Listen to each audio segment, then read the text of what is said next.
शुरुआत और डर की पहली दस्तक। रात गहरी थी, हवा में रेत उड़ रही थी। अचानक गांव के बाहर किसी ऊंट की घंटी बजी और लोग दरवाजे बंद करने लगे। क्यों? क्योंकि कहते हैं जहाँ ये घंटी सुनाई दे वहाँ रहमान डाकू की छाया घूमती है। रहमान का नाम लोग डर से नहीं लेते, फुसफुसाकर बोलते हैं। कौन था वो? कोई नहीं जानता। बस इतना पता था कि वो अचानक आता और अंधेरे में गायब हो जाता। कहते हैं उसकी कहानी एक छोटी सी गलती से शुरू हुई, लेकिन वो गलती इतनी बड़ी कैसे बन गई ये किसी ने सोचा भी नहीं था। और रहमान खुद क्यों कहता था मुझ पर जो लगा है वो सच नहीं है। ये बात आगे समझ आएगी। वो दिन जिसने एक लड़के को बदल दिया। बचपन में रहमान शांत था, लेकिन एक घटना ने सब बदल दिया। उसके परिवार पर झूठा आरोप लगा। जमींदार, पुलिस सब उसके खिलाफ। रहमान रोया, गिड़गिड़ाया, पर कानून ने उसकी बात नहीं सुनी। उस दिन उसने घर छोड़ा बिना कुछ बोले। लोगों ने सोचा वो डर से भाग गया, पर वो डर से नहीं, गुस्से से जल रहा था। कुछ दिनों बाद सुना एक नौजवान जंगलों में घूम रहा है, अकेला।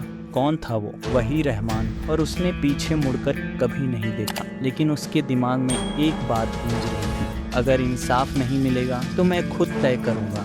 यहीं से कहानी तेज होने वाली थी। एक गाड़ी रेगिस्तान की सड़क पर चल रही थी। अचानक रास्ता बंद, सन्नाटा और अंधेरे से आवाज, नीचे उतर जाओ। ये रहमान की पहली बड़ी एंट्री मानी जाती है। किसी को चोट नहीं, बस गाड़ी और सामान लेकर गायब। घटना छोटी थी, मगर पूरे इलाके में हलचल मच गई। ये कौन है? कैसे करता है? पुलिस के पास कोई जवाब नहीं। रहमान का एक ही तरीका था, वार करो और बिना आवाज के हवा की तरह उड़ जाओ। पर असली डर ये तो शुरुआत थी, और पुलिस अब उसकी चाल नहीं पढ़ पा रही थी। पुलिस का चाल और रहमान की चाल। पुलिस ने इलाके की हर ऊंट गाड़ी, हर कबीले की तलाशी ली, पर रहमान हर बार बच निकलता। सुराग सिर्फ एक रेत पर ऊंट के पैरों के निशान, लेकिन ये जाल वही छोड़ता था जानबूझकर। कभी निशान उत्तर की तरफ, लेकिन वो खुद दक्षिण में। कभी नकली पद चिन्ह, कभी असली रास्ता मिटा देना, जैसे वो पुलिस के दिमाग से खेल रहा हो। अफवाहें फैलने लगी, उसे सब रास्ते याद हैं। वो रात में इंसानों से तेज चलता है। सच कुछ नहीं था, सिर्फ चालाकी और दिमाग। लेकिन पुलिस सोच में पड़ गई, क्या रहमान अकेला है?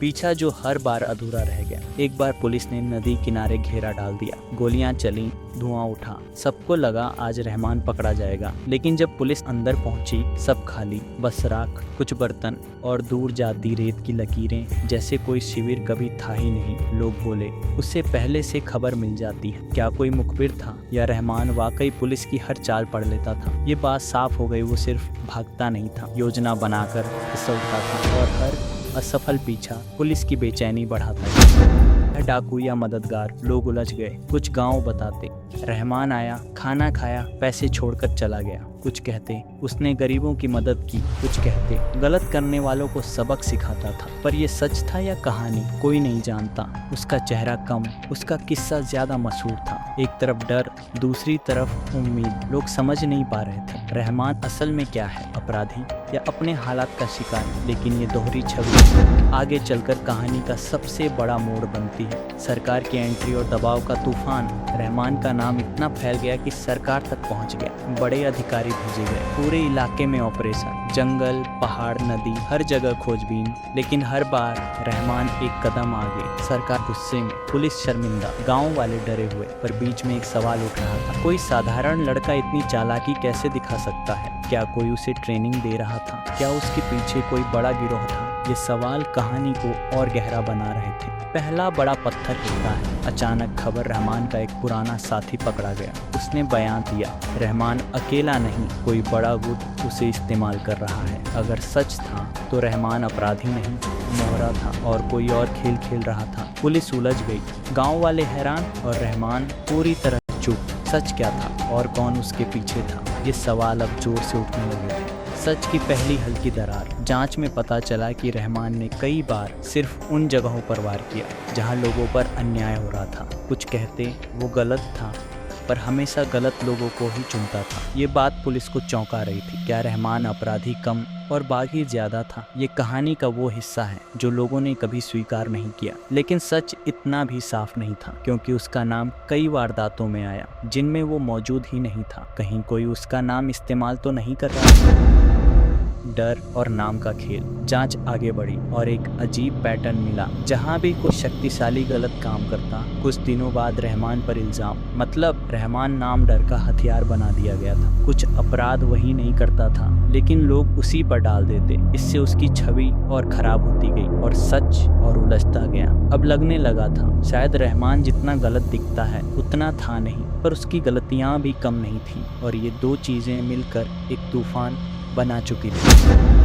वो दिन जिसने सब बदल दिया। सूचना मिली रहमान पुराने खंडहर में छुपा है। ऑपरेशन शुरू, पूरी फोर्स, लाइनें पकड़ ली गईं। कुछ देर बाद गोलीबारी, धुआं, चिल्लाहट, सबको लगा आज कहानी खत्म। पर जब पुलिस अंदर पहुंची, खंडहर खाली, बस दीवार पर एक निशान, जैसे किसी ने संदेश छोड़ा हो। मैं सच बताना चाहता था पर कोई सुनता ही नहीं। उस दिन के बाद कहानी और डरावनी हो गई। रहस्य और भी गहरा होने लगता है। कुछ महीनों तक कोई वारदात नहीं। लोग बोले रहमान मारा गया, कुछ बोले वो दूसरे इलाके में देखा गया, कुछ बोले वो छुपकर किसी को बचा रहा है। सच क्या था किसी के पास जवाब नहीं, पर यह साफ था अब कहानी रहमान की नहीं, उस सिस्टम की थी जिसने एक लड़के को इस मोड़ तक धकेला। और अब असली खुलासा सामने आने वाला था।